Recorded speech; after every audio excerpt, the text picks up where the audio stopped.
what I have charged myself to do is to take up the task of seeing if there is a way we can find a way as providers doing this work with these families to keep our finger on the pulse of what is the research saying that supports or clarifies or highlights or helps us in the work that we are doing with these families.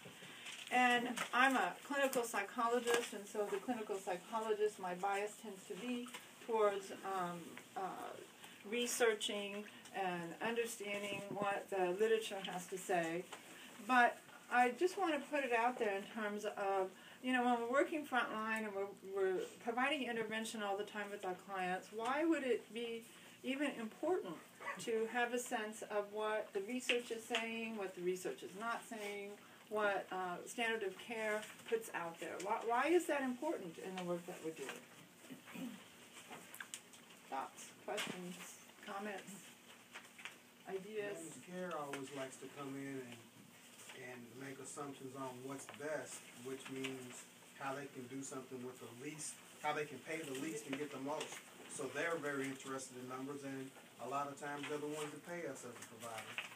So it's not a bad idea to be respectful of what the data says while we're writing our notes and planning our treatment. Okay, because of outside parties looking at what we're doing. Okay? Other ideas, other reasons. Holding us accountable for competent care, so we're not just doing something that might hurt the client or isn't effective. Mm-hmm. Yes, because one of our major tenets is do no harm, right? So how do we know if we're doing harm or not, right? Now, as we know with behavioral research in particular, let alone, the so-called hard sciences, it's very hard to get good clean results, as they say, right? Uncontaminated research is very difficult, let alone when you add in the kind of research that is required to be trying to identify what is really effective in terms of treatment. There's countless variables involved. So we've got third-party payer or oversight. We've got do no harm, having some confidence that hopefully we're not doing harm. What else? Other reasons why.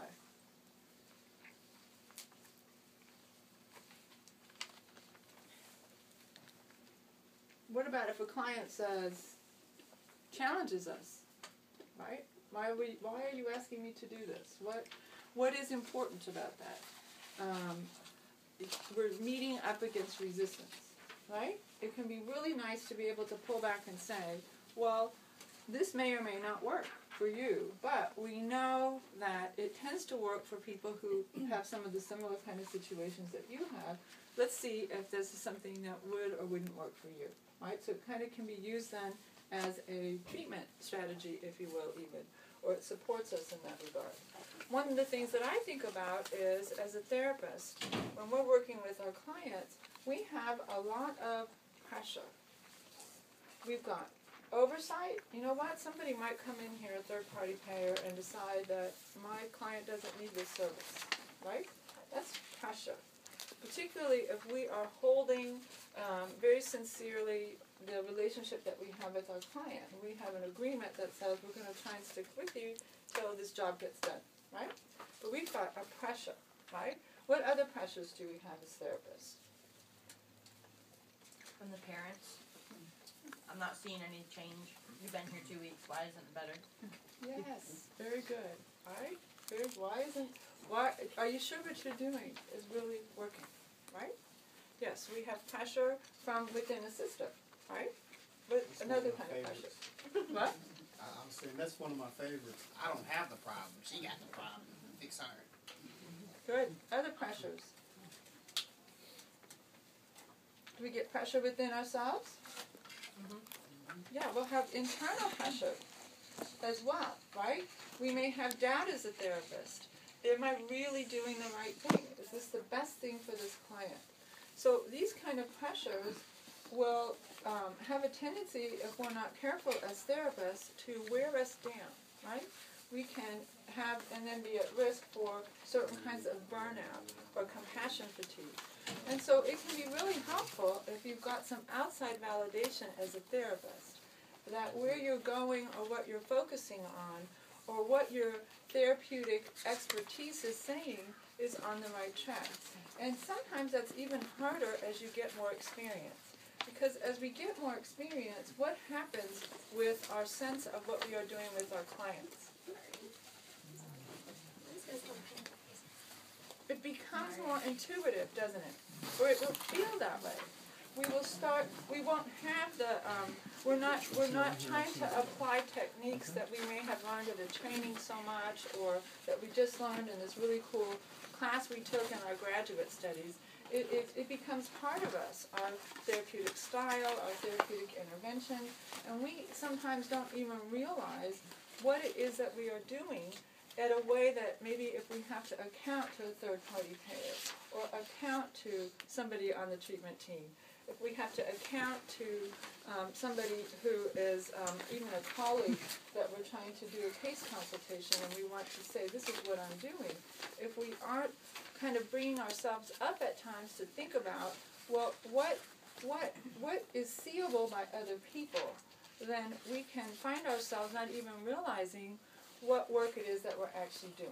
So, let's take a look at the handout that I gave you. I basically used a form of a fill-in-the-blank. So as we go along, you may find that some of these fill-in-the-blanks are obvious and some are not so obvious.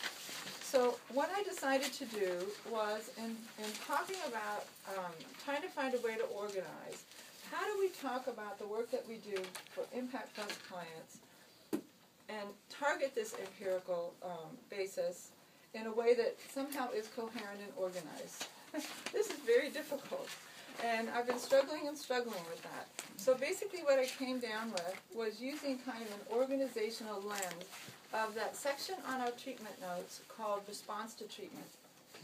And there's a few reasons really why I decided to do that. And so by and large, in my opinion, that is the response to treatment lens is the place where our therapeutic self is most likely to be seen. When you are looking at documentation, when we're trying to talk about whether or not treatment services are justified. And so I'll talk a little bit more about that as we go. But what I decided to do was to take the 4 phases of Impact Plus's wraparound treatment model and talk about the response to treatment section that we're trying to document on treatment notes and run through these stages. Now today all I'm going to do is talk about engagement, because the first phase, according to the wraparound model, is engagement, and somebody may know what the other, it's 2 parts to the first phase of Impact Plus wraparound model process. What? Engagement and, yes, what is it? Team preparation. Somebody's paying attention to my handout. I knew that. Again, if you have been doing this work for a long time, you are probably doing this automatically. And you're not even thinking about the process that you're going through. But it's really important when we start documenting what it is, or when we're trying to communicate even with our clients or with the parents about what are we doing. It's very helpful if you can say, this is where we are in our treatment. So this is just some ideas of some ways that you can do that.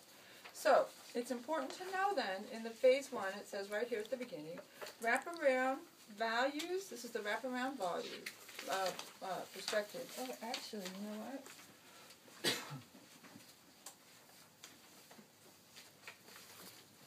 I need my own cheat sheet. Like, what goes in that blank?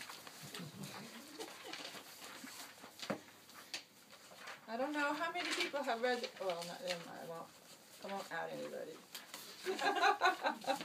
I have read the Impact Plus user manual relatively recently, as part of charging myself to take up this work again of trying to see, can we get empirically based research findings to support what it is we're doing.